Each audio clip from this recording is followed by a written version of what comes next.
Yeah, what's up, ladies and gentlemen? Welcome to our cast here. We are doing a live to tape cast. I'm casting this as it's going down.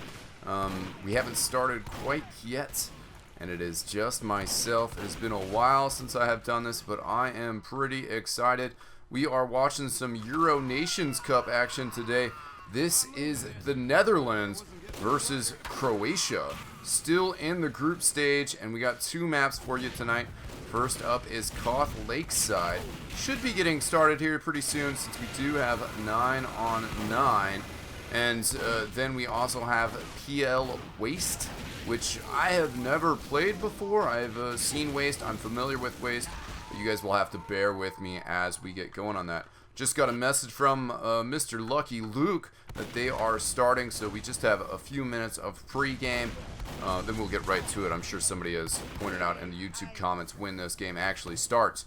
Let's run down the rosters real quick. The Netherlands players have just tagged up with their name, .Netherlands. Lucky Luke has switched over to rock the XTV tag, but he was Luke.nl. And then Pablo Espanol is hanging out on the bottom. So Luke did tell me some of the player names. Mark, the engineer, is actually Xfane, the terrible Xfane. He is a beast. Jeremy, the demo man, he's on scout right now, is Demurge. And then Skonder, the medic, that is Skeege. So I will just be calling them for ease what they are tagged up in this match. But there you go, Xfane is the engineer. Over on Croatia, no heads up from those guys, you know, if there's any aliases I should be aware of here. But we have Erdax on heavy right now, Strude on soldier, Dompa on scout, Andy Scare on, well, they're switched around on me, on sniper, HBFS demo man, Chucks on pyro, Reservoir Dog on medic, Flags as the spy, and Vexter as engineer. Let's get to the action now. We see Red Scout, that is the Netherlands. Sorry, just reload the HUD there real quick.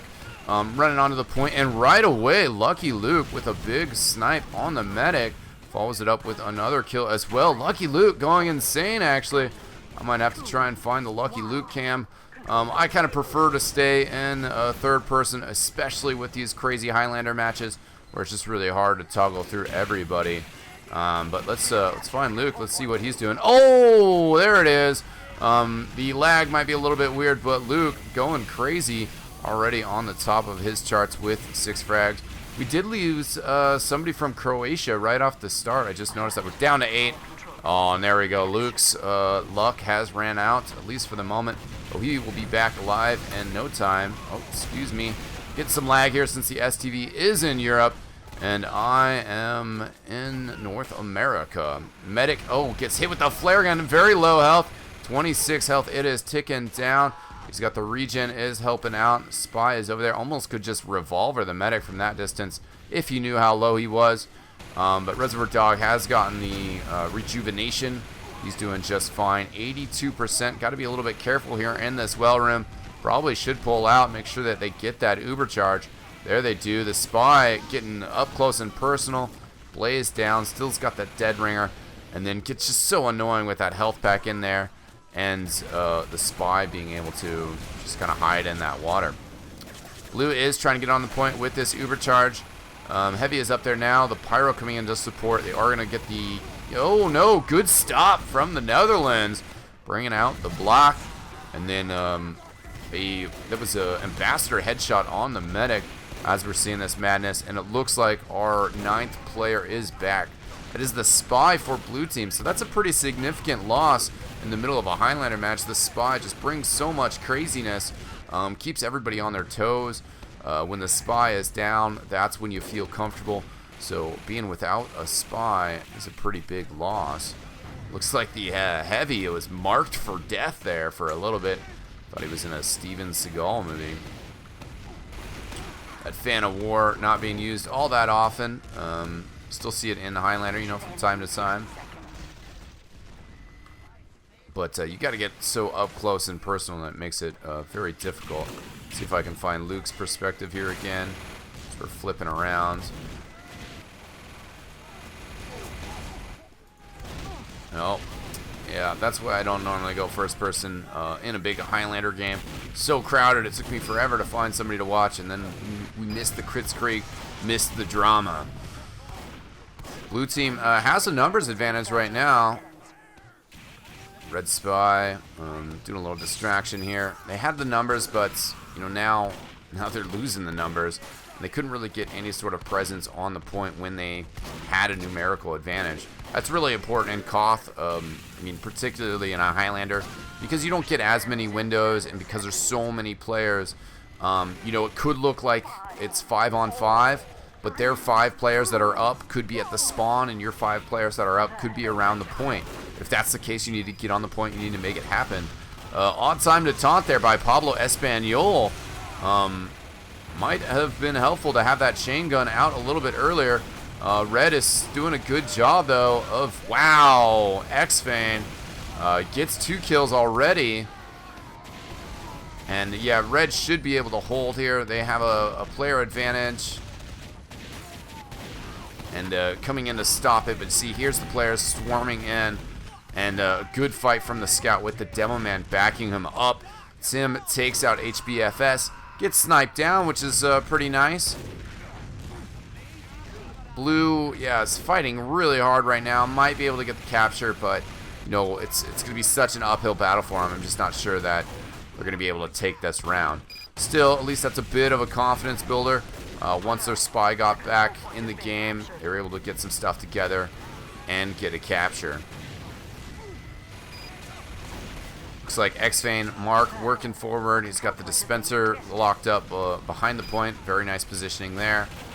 And looks like Red is going to be able to recapture here. They're going to have the Uber in just a second in case there's anything going on. But no problem there. Let's take a look at the scoreboard. You want to see, for Netherlands, you want to see your heavy up on top. Jeremy Joling doing a very good job. Luke has been getting the frags. And then Engineer, nice up there. Not much work by the Scout, the Spy, or the Pyro, but that's all right. They're supporting classes. As long as other people are getting the points, that works out well for those classes.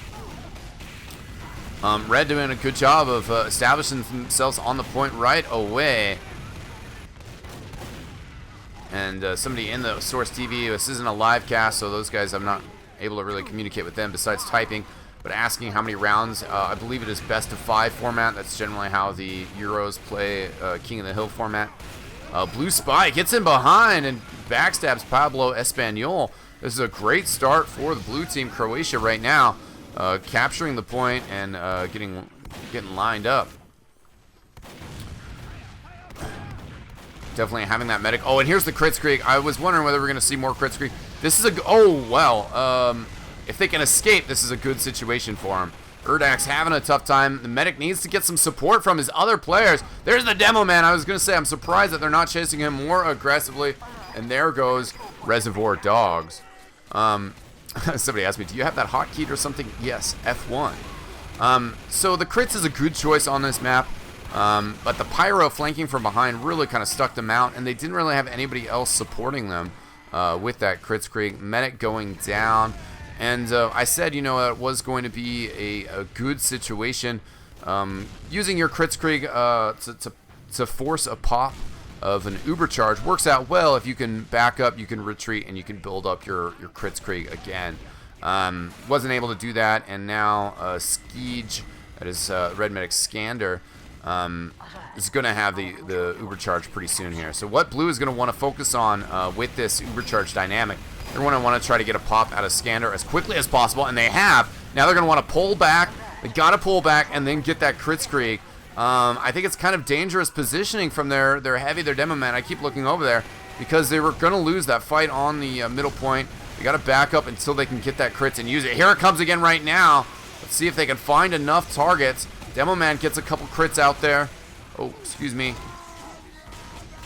And Erdak's sniped down, and now, you know, not the full team effort, and that's really what you got to have in Highlander under any circumstances. You got to move as a team. You got to have players that are there to support the power combo, because it's about watching the flanks. It's about getting that extra little bit of chip damage, and that extra little bit of presence to either, you know, force players off the point, force players to come out of hiding, and you know, get out there.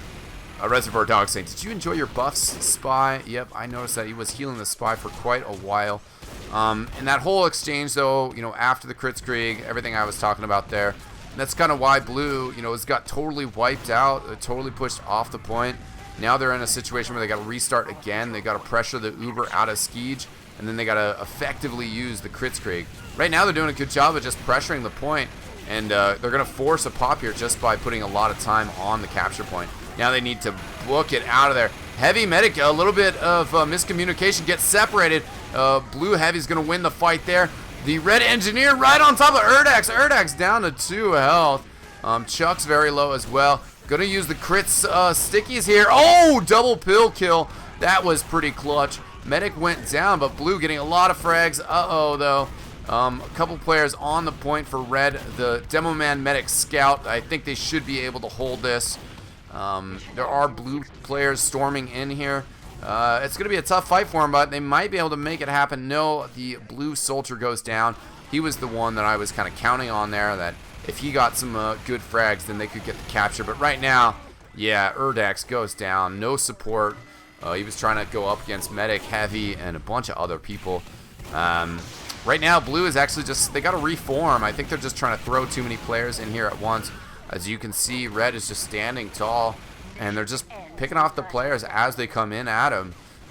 It's not really a sustainable strategy to keep bumping your head up against, you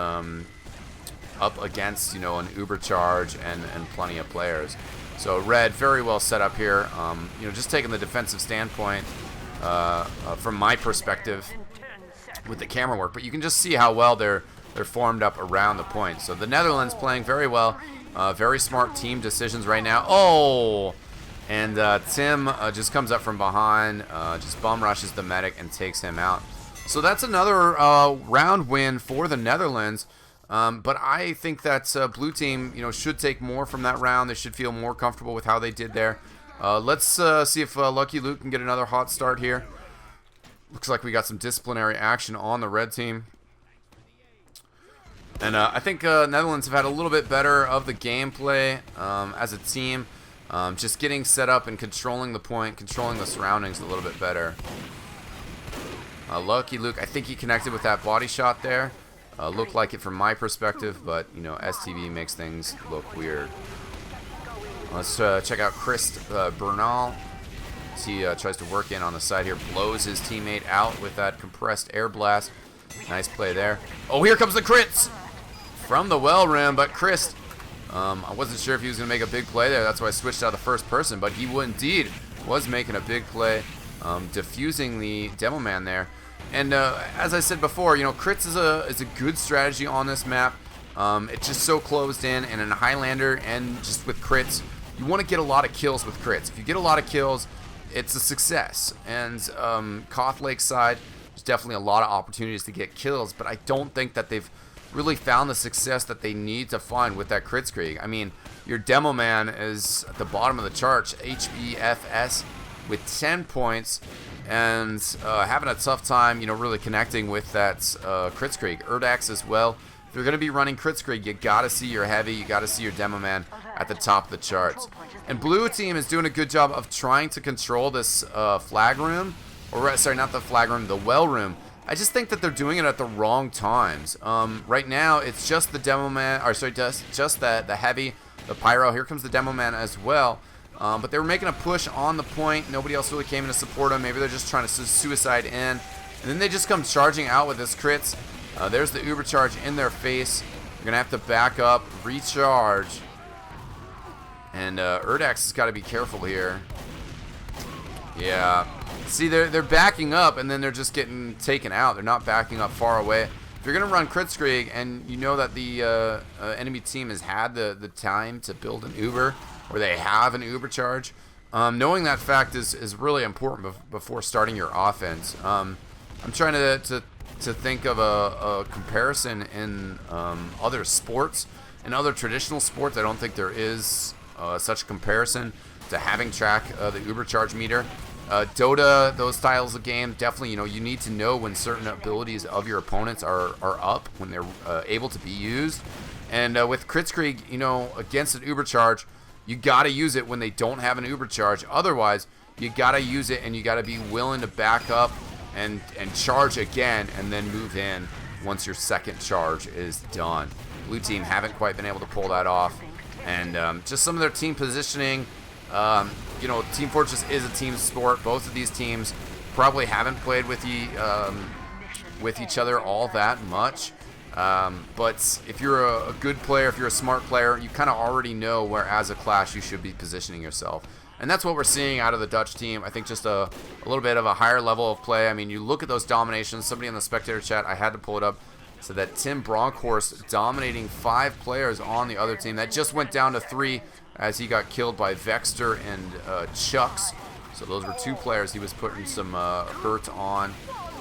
And it looks like, once again, red team should be able to take this point.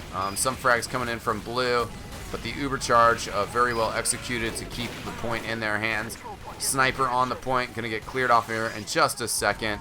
And there we go, 3-0 for the Netherlands. I believe, yeah, okay, I was waiting on calling it. I hadn't seen any GGs, but there we go. The GG is getting called off from both sides. That's it for Koth Lakeside, but these players do have another map ahead of them. They are going to be switching over to PL Waste, which is a new one for me. I will see you guys over there as we get going with this second map. Was a good game here by the Netherlands, a little bit rougher from Croatia on some of the teamwork aspects of Koth, but perhaps we're going to be a little bit more in tune with how to play a payload map. See you guys over there. Thanks for tuning in, watching this game. I'm eXtime. I will see you next time. Peace out!